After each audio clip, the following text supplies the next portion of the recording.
Good day everyone! Welcome back to Sir Fox Learning Channel. Masama ang pakiramdam pero tuloy pa rin po tayo sa ating paghahanda. For today's video ay pag-uusapan po natin yung domain number 5, building connections, at ilang mga supporting details, supporting policies and guidelines na pwede po nating basahin with regards to this domain, building connections. Okay? Handa na po ba ang lahat? So kung handa na po, umpisa na po natin.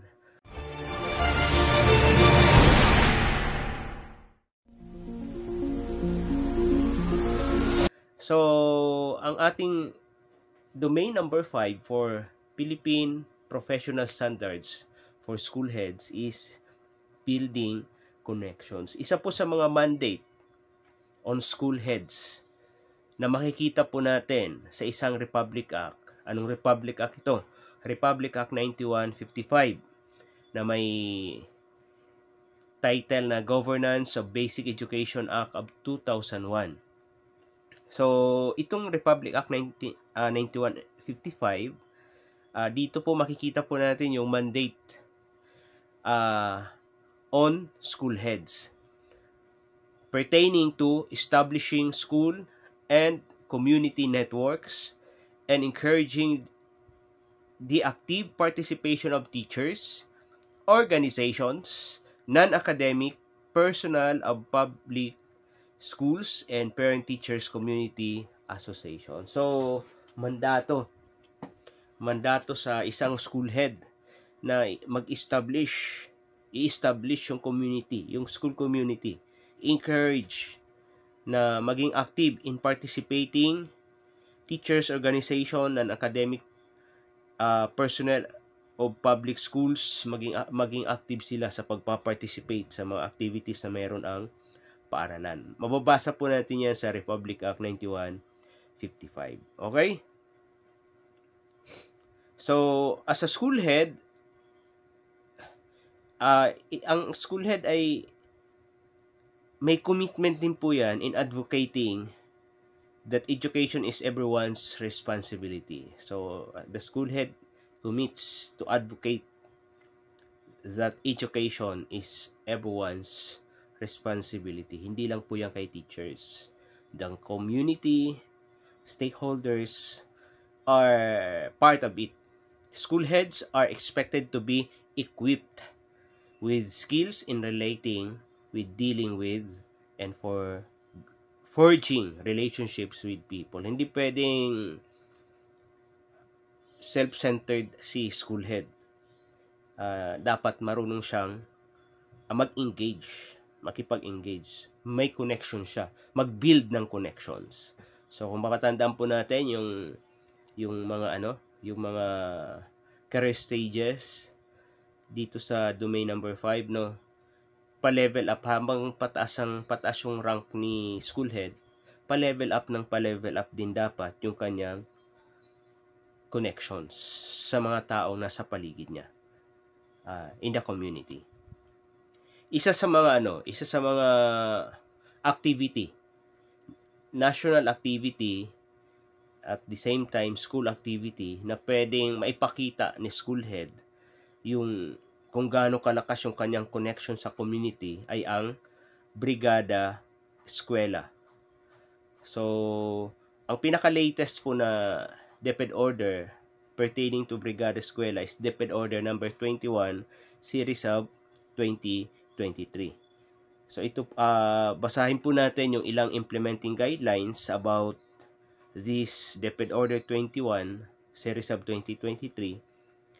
We all know that Brigada Eskwela is a nationwide maintenance program that engages all education stakeholders to contribute their time, effort, and resources in ensuring that public schools are all set in time for opening of classes. So, talagang itong DepEd order na to, naalala ko, ay purely bayanihan talaga to. Pag binasa po natin yung mga guidelines dito, DepEd Order 21, Series of 2023, kung paano isinagawa yung Brigada Eskwela sa taong 2023. Dissemination of advocacy materials and conduct of awareness campaign. So, doon din sa nabanggit ko kaninang Republic Act 9155, Governance of Basic Education Act of 2001, nakalathala din po doon paano nga ba tatanggap ang isang school head ng mga donations, gifts, grants. Sabi po doon, accepting donations, gifts, bequests, and grants for the purpose of upgrading teachers, learning facilitators, competencies, improving and expanding school facilities, and providing instructional materials and equipment. So, yun yung mga donations. Hindi donations para sa bulsa. Kumbaga, para sa learning environment, para sa learners pa din. Lahat ng mga donations na i-accept ni school head.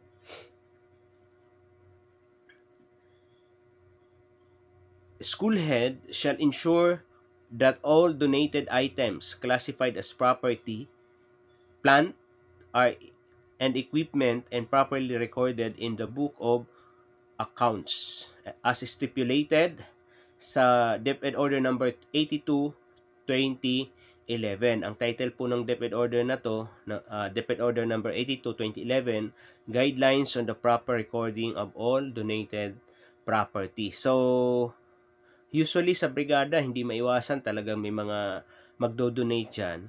As a school head, dapat naka-itemize po yung bawat donations as a property, naka-itemize, naka-classify as property, plant, and equipment. So, it depends upon the price. Usually, gano'n naman. So, ang guidelines po ng pag-classified is DepEd Order number 82, Series of 2011. Okay? So, guidelines on proper recording of all donated property. So, in recording, in the book accounts, so, may mga forms tayong ginagamit. Ako, for ilang years ba? 2016 to 2024. 8 years? 6 years. Naging property custodian po tayo ng school. So, may mga forms tayong ginagamit po dyan in terms of inventory. So, ang ICS or Inventory Custodian's Slip, pwede po natin gamitin yan in recording donated properties with value below 50,000. Okay? ICS or Inventory Custodian's Slip. PAR naman or Property Acknowledgement Receipt, kapag pwede natin gamitin yung PAR kapag ang donation na property, ang halaga niya is above 50,000. Okay? So, yun, no? ICS, below 50,000, PAR, above 50,000. The school head must have skills in dealing with authorities, colleagues, parents, and other stakeholders to foster and enabling the supportive environment for learners. So, dapat, yun nga, alam ni school head how to deal with the authorities surround in the community, with the colleagues, mga magulang, at sabi po, lahat ng stakeholders na pwedeng makapag-support sa ikauunlad ng environment ng mga learners para magkaroon ng conducive learning environment yung mga learners. Pangit ng boss ko yun dahil trangkaso tayo. Okay? Dito po sa Local Government Code of 1991, Section 98, may naka-highlight po doon na Composition of Local School Boards, LSB. So, ano po yung composition? What is the composition of Municipal School Board? The Municipal School Board shall be composed of Municipal Mayor and the District Supervisor of Schools as co-chairman. So, ang Municipal School Board, binubuo ni Municipal Mayor, District Supervisor as co-chairman. The Chairman of the Education Committee of the Sangguniang Bayan, mayroon talaga kasi niyan.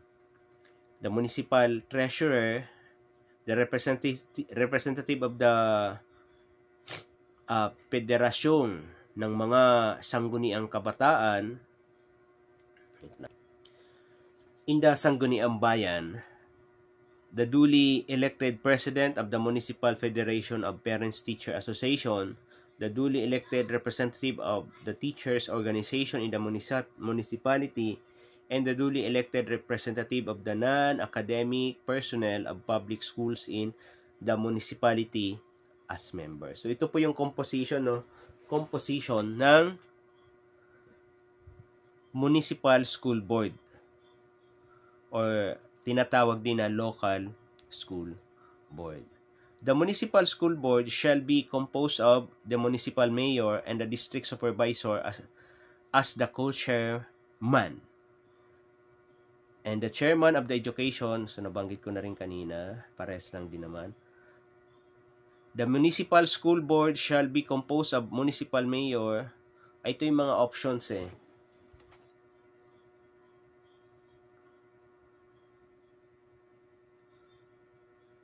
So, ang basis po natin dito, ano yung composition ng local school board? Ang basis po natin, pwede po nating tingnan sa Local Government Code of 1991. Okay? In the event that a municipality has 2 or more district supervisors who shall determine the co-chairman of the local school board. Para malaman po natin yan, pwede rin po nating tingnan yan doon sa Local Government Code of 1991. So, kailangan balikan natin yan, Local Government Code of 1991. For us to know, ano yung composition ng local school board or tinatawag na LSB. Okay? Now, ang PTA, ngayon ay SPTA na. Member ba dapat sila ng local school board? Ang sagot is yes. They administer the utilization of special education fund. Then, another question. Alam mo naman po natin na laging ini-impose sa atin that DepEd has no collection policy. Consistent with DepEd's no collection policy, what contribution may be collected from the learners in school? Ano yung mga pwede lang na makolekta out of this no collection policy? So, ito ay ang BSP, Boy Scout of the Philippines registration, Girl Scout of the Philippines registration, Red Cross, Anti-TB Fund Drive, PTAs, School Publications, Learners Organization. But though, may pinakabagong mandate po dito Later on siguro, tingnan po natin ano yung pinakabagong mandate dito sa no collection policy. Meron yan itong 2020 onwards. So, in this domain, isa sa mga strand is demonstrate knowledge and understanding of policies and guidelines on managing school organizations such as learner or organization, faculty clubs, parents, teacher association, in support of the attainment of institutional goals. So, ito po ay strand number 2. In terms of this, ano po yung pwede mag-support na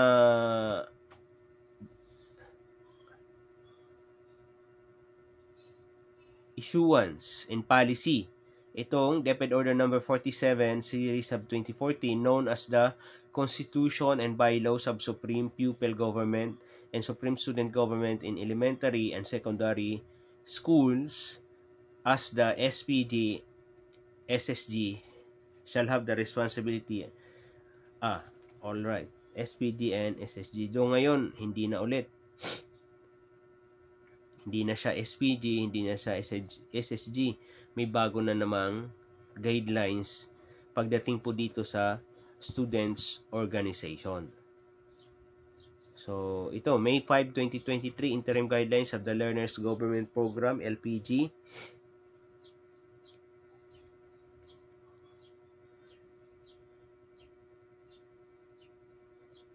The school head shall designate qualified SELG or SSLG advisor and endorse a copy of designated to SDO through SGOD. The advisorship of SELG, ito na yung bagong katawagan, no? SELG.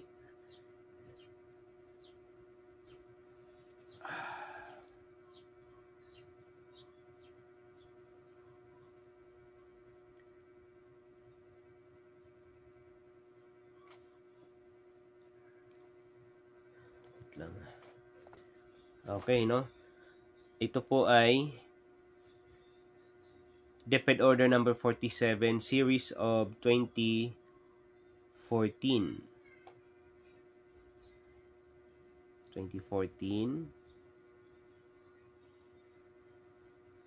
Ang SELG, ang ibig pong sabihin, Supreme Elementary Pupil Government.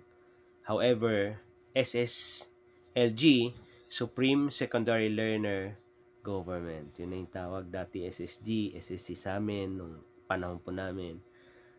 This time, SSLG. So, itong mga organizations kasi, pwede pong, empower to ng school head, especially to impose building connections in terms of kabataan.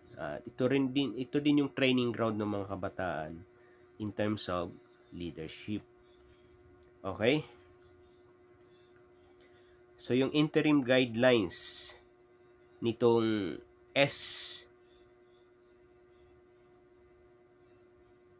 local learner government program ay makikita po natin sa DepEd Order number 47, series of 2014, known as Constitution and Bylaws of Supreme Pupil Government and Supreme Student Government in Elementary and Secondary Schools. So, nabago yung pangalan, but then the bylaws is still the same. Okay? Another strand is inclusive practice. Sabi po dito sa strand na to, demonstrate knowledge and understanding of inclusive practice such as gender sensitivity, physical and mental health awareness, and culture responsiveness to foster awareness. So, pag sinabi po natin inclusive practice, it is a process of identifying, understanding, and breaking down barriers to participation and belonging. Process of identifying, understanding, and breaking down barriers to participation. Pag sinabing inclusion, it's about ensuring the children and young people, whatever their background or situation, are able to participate fully. Walang naiiwan sa laylayan, ika nga, di ba? So, that is inclusive practice. So, ano yung magiging rules? Magiging role ng isang school head in terms of inclusive practice. The school head or the role of school administrator or school head in terms of inclusive practice, he acts as a catalyst. Alam mo yung catalyst sa science of change and source of information. Parang nag-ignite siya para sa changes. Facilitate the acceptance of children with special needs in school. So, yun po yun. No? Initiate and conduct in-service training orientation on inclusive education and special education in gender for regular teachers and other personnel. So, ito po ay makikita po natin yung pinaka-basis po nito about inclusive education sa DepEd Order number 72. Okay? DepEd Order number 72, series of 2009. So, check nyo na lamang po yung DepEd Order number 72, series of 2009. At meron pa. The school head must monitor the implementation of inclusive education conduct school visits in other schools that have best inclusive education practices, provides direction and support on the implementation of the program. So, pwede daw ba mag-home visit si school head? Why not? Why not daw, di ba?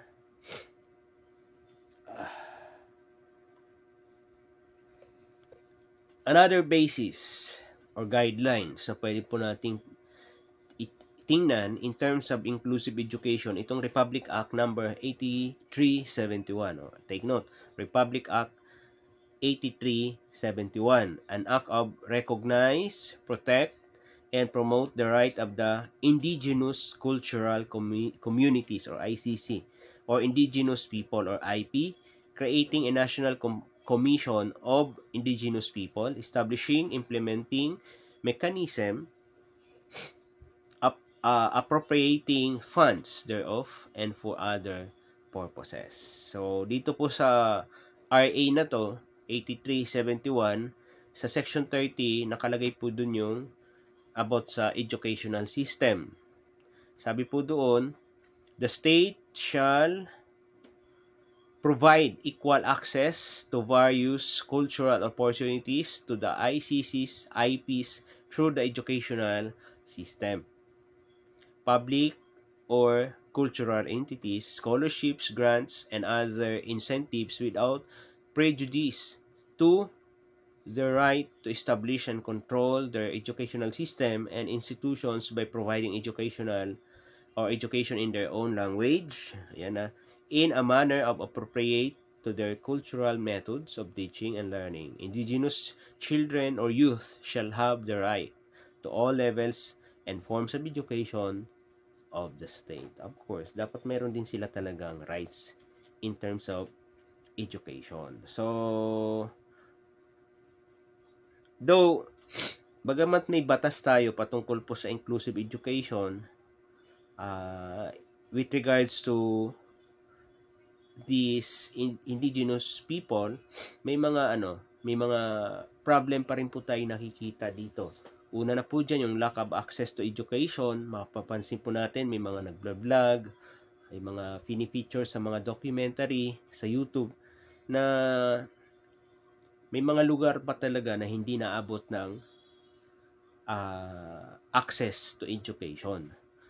Access to culture, responsive basic education, respect to their identities, isa pa po yun.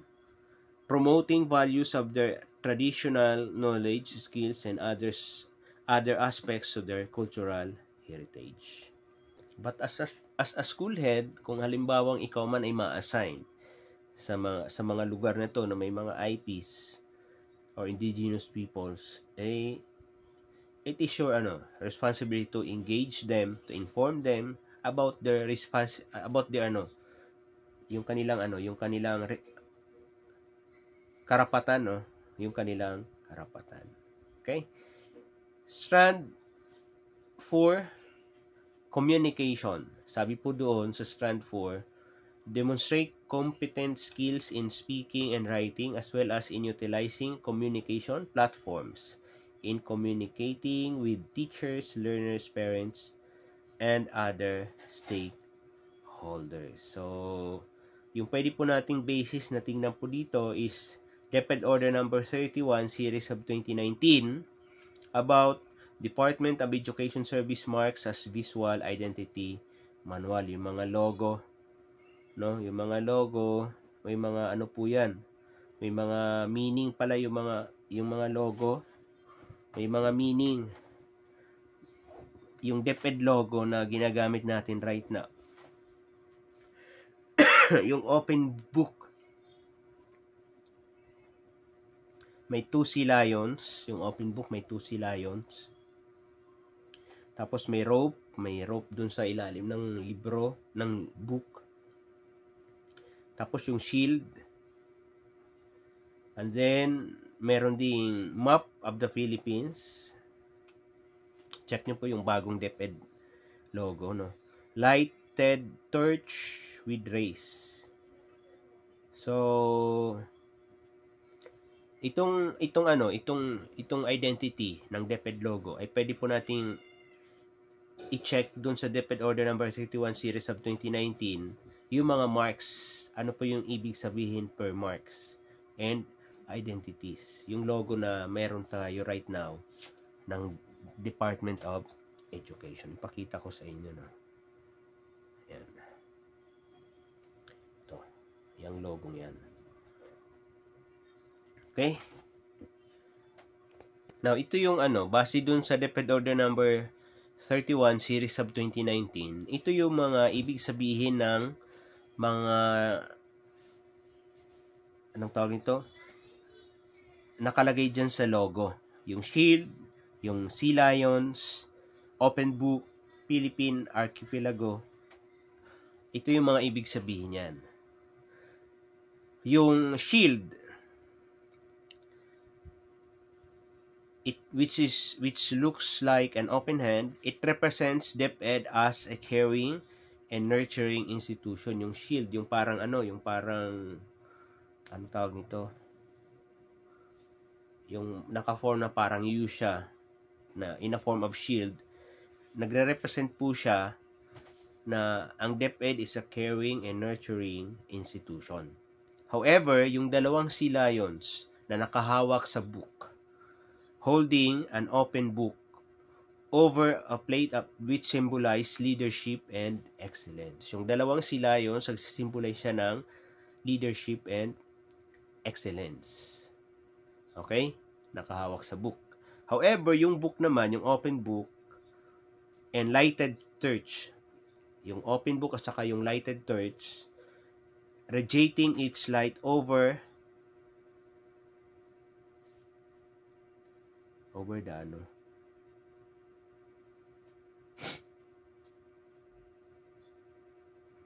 over the Philippine Archipelago represents the quest for knowledge and the practice of values and skills inculcated in every Filipino by the DepEd. Wait lang. Yung shield, I mean yung open book plus the lighted torch, yung radiated lighted church na nagra-radiate over the Philippine Archipelago, nagre-represent po siya for the quest of knowledge and practice of values and skills inculcated sa bawat isang Filipino sa pamamagitan ng Department of Education. So, may tatlo tayong visual na makikita po natin sa visual identity na makikita po natin sa bagong DepEd logo. Okay? Okay, last domain po tayo, last strand, community engagement. Ang pwede po nating i-check na basis po dito in terms of community engagement is DepEd Order number 44 series of 2015 or Guidelines on the Enhanced School Improvement Planning SIP process and the School Report Card SRC. So medyo madami ditong tanong sa na to, no? Community Planning Team, SPT. SPT is the School Community Planning Team, a team composed of internal and external stakeholders organized for the purpose of identifying school concerns and issues and strategically coming up with appropriate interventions through a collaborative process. So, dito sa guidelines, naka-stipulate po kasi dito yung paano may engage yung community. Kaya nga, ang title po ng DepEd Order na to, DepEd Order 44 Series of 2015, Guidelines on Enhanced School Improvement Planning, SIP, and Process of School Report Card. So, ang SPT, ano nga ba yung bumubuo sa SPT? Ano nga ulit ang SPT? School Community Planning Team. So, ito po yung composition ng SPT. The school head as the team leader, student representative, teacher representative, parent representative, barangay or LGU representative, member of Barangay Disaster Risk Reduction Management, BDRRM, and member of School Child Protection Policy. So may binubuo ng 7, no? School head, student representative, teacher representative, parent representative, barangay, LGU representative, member of Barangay Disaster Risk, and Child Protection Policy Committee. So ito po yung composition ng school community planning team according to DepEd Order number 44 series of 2015. The school head may opt to add more members in the SPT as deemed necessary, such as but not limited to the following. Pwedeng magdagdag si school head. Sino yung pwede niyang idagdag sa kanyang SPT or School Community Planning Team? Si ALIVE. Ano ba yung ALIVE? Arabic Language and Islamic Values Education Teacher. Si IP. Sino ba si IP? Indigenous People Representative. NGO. Sino ba si NGO? Non-Government Organization Representative. And School Alumni. Yun po yung pwedeng idagdag na composition ni school head sa kanyang school community planning team. ALIVE, IP, NGO, School Alumni.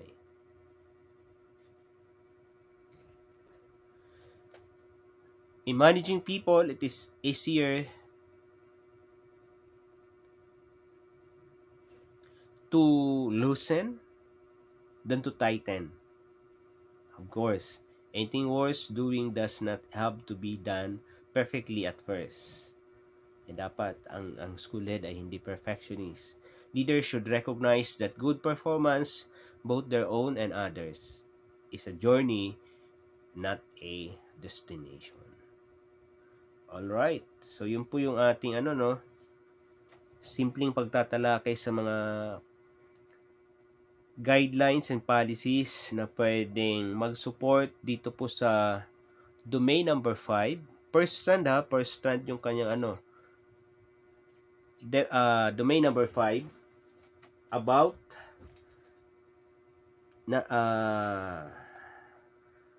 building connections.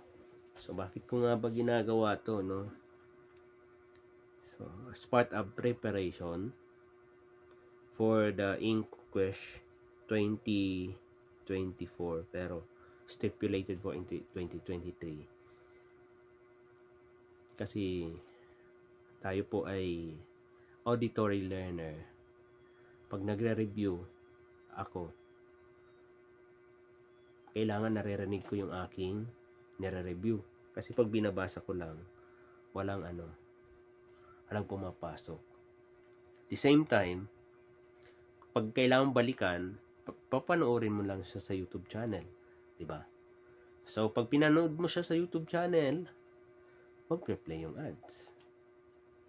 At pwede pa makatulong sa inyo. Sana wag niyong skip yung ads.